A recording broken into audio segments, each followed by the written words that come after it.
Bismillahirrahmanirrahim. Assalamualaikum warahmatullahi wabarakatuh. Waalaikumsalam warahmatullahi wabarakatuh. Kali ini kita setengah ngobrol tapi setengah ngaji ya. Iya dong. Harus ngobrol tapi ngaji. Iya, jadi Jujur. enggak ngobrol tuh enggak Ngalor ngidul. Jadi ada isinya. Ada isinya, ada relnya. Kita mau ngaji ini. Oh ya, ini kemarin buku yang Bapak janjiin itu ya? Ya, ini yang saya janjiin itu. Ini jelaskan dulu nih sebenarnya ini kitab atau buku apa sih? Nah, ini buku ini berisi akhlak. Akhlak itu apa ya? Budi pekerti. Kalau kata orang Adab sekarang, dan budi pekerti. karakter. Makanya di salah satu acara kita kan karakter building. Karakter budi betul. Toto Kromo. Toto Kromo. Nah, salah satu yang bisa dijadi patokan untuk membentuk karakter orang ini kitab ini. Ini kitab kesayangan di pesantren-pesantren ya. Walaupun nggak pesantren nggak apa-apa kan. Tuh, ini judul apa? Judul. Oh, jadi begini. Judulnya mana nih? Intinya begini, kitab ini yang pasti berisi akhlak. Nah, kemudian kenapa di situ bab pertama itu apa? Takwa. Berarti itu salah satu indikasi bahwa orang yang paling sopan adalah orang yang paling takwa. Karena takwa menjadi syarat untuk di pelajaran pertama. Iya, betul. Jadi orang yang paling takwa itu adalah paling sopan. Maka kita bentuk takwanya dulu. Atau kita baca dulu ya. Dulu biar nggak, jadi sebelum ngobrol kemana-mana kita baca kitabnya dulu. Ya. Biar tambah berkah kita baca Fatihah dulu ya. Ila hadratin Nabi Mustafa Muhammadin sallallahu alaihi wasallam wa ala alihi wa sahbihi wa dzurriyyatihi wa ahli baitihi wa sahbihi ajmain. Sunira Syekh Hafid Hasan Al-Mas'udi. Usuli furu'im tasbihillah wal Fatihah. Bismillahirrahmanirrahim. Bismillahirrahmanirrahim. Bismillahirrahmanirrahim. Ini saya mainin pakai bahasa Perancis dulu. Justru itu, dengar saya baca Prancis. Bahasa Perancis Timur. Ya. Bismillahirrahmanirrahim. At-taqwa. At-taqwa hada at-taqwa. Jadi ini adalah bab takwa. Iya utai at-taqwa. Iku imtithalu awamirina itu kan? Nah. Iku imtithalu awamirillahi. Manut maring piro-piro perintah Gusti Allah azza wa jalla wajtinabu nawahi lan ngedoi piro-piro larangan Gusti Allah oleh ngedoi siron ing dalam waktu sepi wa alaniatan lan terang-terangan. Maksudnya gini, takwa itu salah satu definisinya adalah yang disebutkan kitab ini. Takwa itu apa sih? Takwa itu adalah mengikuti apa yang diperintah Tuhan dan menjauhi yang dilarang Tuhan. Terang-terangan atau sembunyi-sembunyi. Titik dulu. Jadi salah satu definisi takwa itu adalah apa yang diperintah kita jalani, yang dilarang kita jauhi. Apa yang diperintahkan dan menjauhkan apa yang dilarang. Yang menjauhi ya.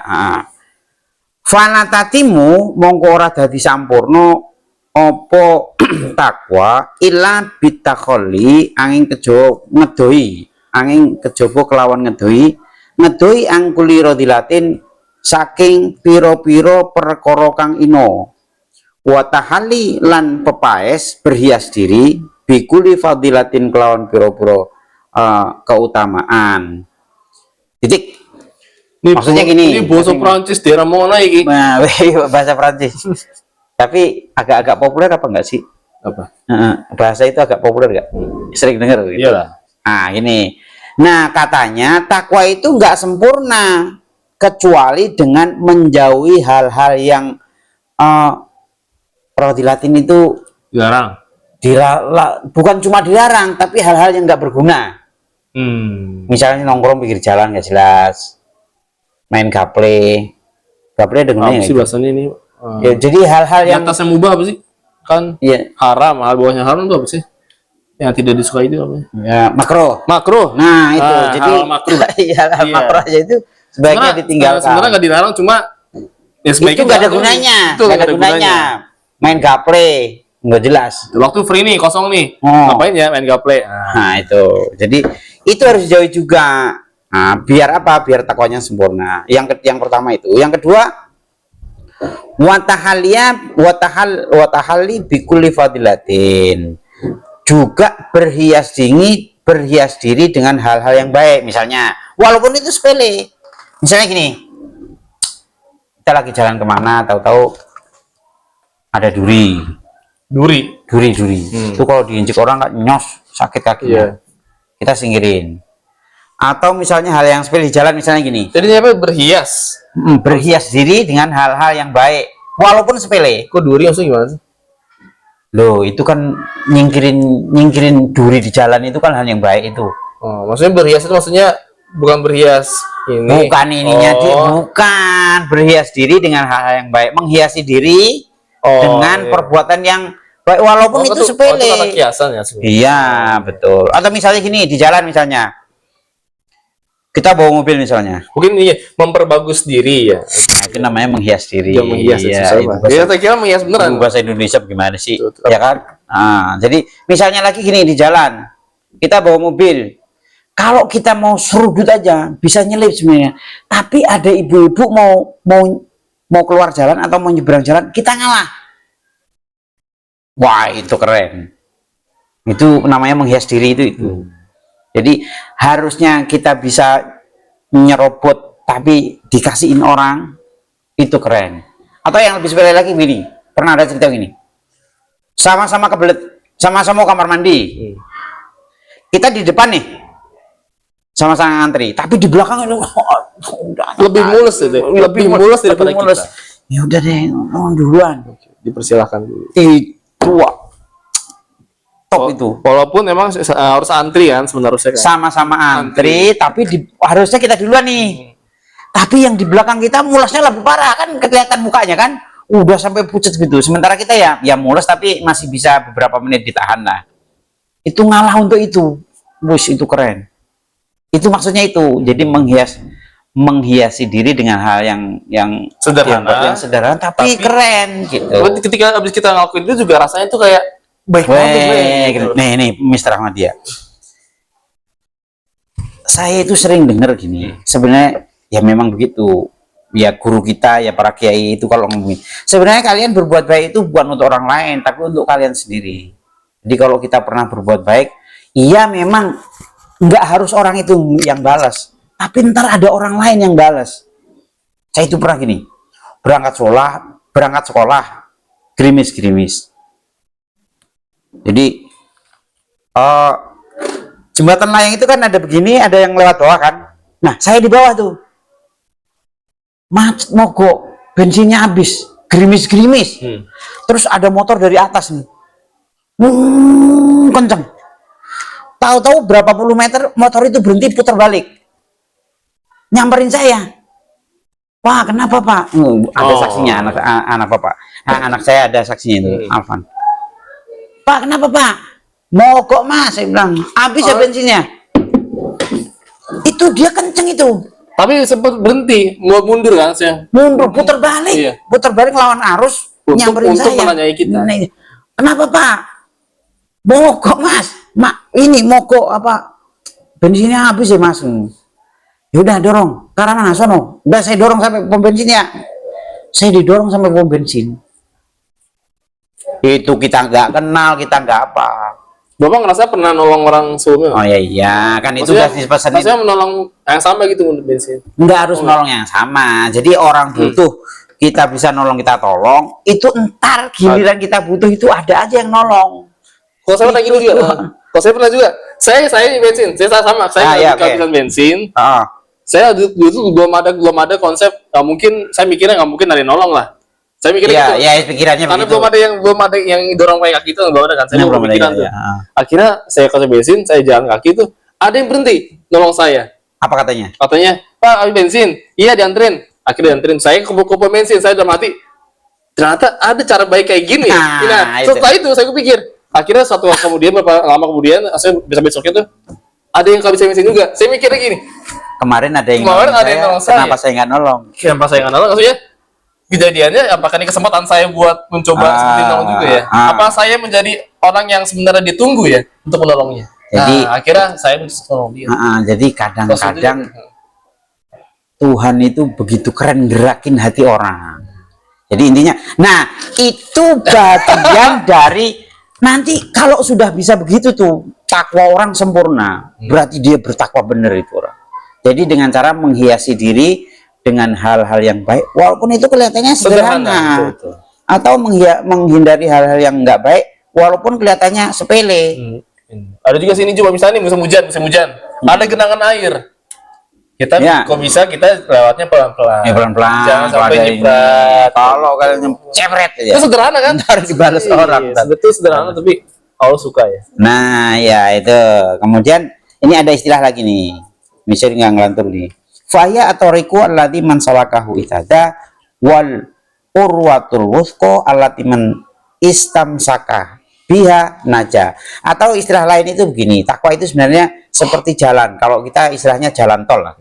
Jadi takwa itu seperti jalan tol. Orang yang lewat itu mustahil tersesat. Jadi kita ke Semarang, lewat jalan biasa, nggak bisa keblinger kita. Tapi kalau jalan tol, kalau masih tersesat juga kebangetan. Nah, takwa itu seperti itu. Atau urwatul wuthqa itu seperti tambang atau tali atau apalah gitu. Jadi kalau kita berpegang teguh itu nanti jadi pasti tariknya ke situ. Nah, nanti selamat gitu. Jadi, nah itu biar apa istilahnya takwa itu bisa sempurna kalau kita nanti menghias diri kita dengan hal-hal yang kita ceritakan tadi. Itu keren. Jadi orang kalau sudah begitu ngurusi hal-hal sepele itu berarti takwanya tingkat tinggi. Jadi jangan pernah nyepelein, ngapain sih misalnya ibu-ibu misalnya menyeberang, nggak bisa nyebrang, kita bawa mobil, kita parkir mobil, turun terus nyebrangin, kita berhentiin ya, kita berhenti, parkirin di pinggir, terus kita nyebrangin ibu-ibu itu, wah apa nggak keren itu. Atau ini juga misalnya ada tetangga misalnya nenek-nenek, dia kita arahnya pulang atau arahnya kemana gitu, kita cek bareng. Nah, itu lebih keren. Itu kan kelihatan sepele. Terima kasih. Itu terima kasih nggak berhenti. Terima kasih banget ya. Terima kasihnya nggak berhenti. Iya. Terus pasti doanya yang baik-baik.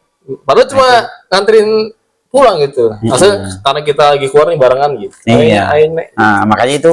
Jadi jangan pernah menganggap sepele hal-hal yang kecil yang bisa kita lakukan. Atau jangan menganggap sepele juga. Ini kan cuma begini, ini misalnya itu apa tadi Mr. Afati bilangnya waktu kosong bukannya baca itu malah main gaple misalnya, itu kan nggak jelas itu. Mungkin di situ dulu ya, nanti kalau kelamaan nggak seru. Betul. Nih nanti besok yang mau kita bahas wa'as bahwa kafiratun, sebab yang kita nanti jadi orang takwa. Mungkin itu dulu ya, nanti kita ngobrolnya lebih seru kalau begini. Oke, ada satu pertanyaan. Oke. Satu pertanyaan. Ya, oke. Ada yang bilang kata siapa itu? Saya pernah baca di Instagram atau baca di sosial media. Oke. Apa itu? Katanya kadang kan kita itu mau pengen melakukan sesuatu nih, yang baik atau apa kan? Ya. Itu kadang mikir, ini perlu nggak ya? Ada kepikiran datang 2 kali gitu. Perlu nggak ya? Ada yang gitu. Jadi pertanyaannya adalah, misalnya apa nih? Aduh, misalnya bingung. Siapa tanya pertanyaannya? Benar atau tidak nih? Kalau feeling atau hati nurani yang pertama itu sebenarnya hati kita yang paling sebenarnya. Misalnya nih, kita kan tadi misalnya mau nolong nenek misalnya. Kita mikir, kita pas awal ketemu nih, ada nenek itu kita tolong nggak? Tolong lah. Tapi dalam hati beberapa hari kemudian ada perasaan kalau ya nggak usah tolong deh, ntar ribut lagi. Nggak usah tolong ntar telat lagi. Nah itu kata hati pertama itu benar nggak tuh yang paling begini itu gini. Itu apa sih bahasanya? Ketika kita terbersit untuk melakukan hal-hal yang baik, itu jangan ditunda. Langsung. Kalau enggak nanti setannya datang. Udah nggak usah, ngapain sih? Ini nggak penting. Nanti juga ada yang nolong. Padahal beberapa detik kemudian tuh pikiran datang. Nah, nggak usah kali ya. Makanya kan, ada cerita Nabi. Cerita Nabi itu, padahal itu kalau misalnya ada agak jauh perlu beberapa saat itu bisa wudhu, tapi nggak sempat wudhu, pilih tayamum karena yang dekat, karena begitu mendesaknya. Jadi hal yang baik itu dianggapnya hal yang paling mendesak, sangat mendesak gitu. Jadi kalau kita punya niat baik, terbersit untuk melakukan hal baik itu sekecil apapun, sekecil apapun itu buru-buru. Kalau kita bisa. Kalau enggak, nanti setannya datang. Udah ngapain sama dia itu, nanti orang yang nolong gitu, nanti juga ada yang nolong. Lagi ngapain sih lo repot-repot? Datang setan itu.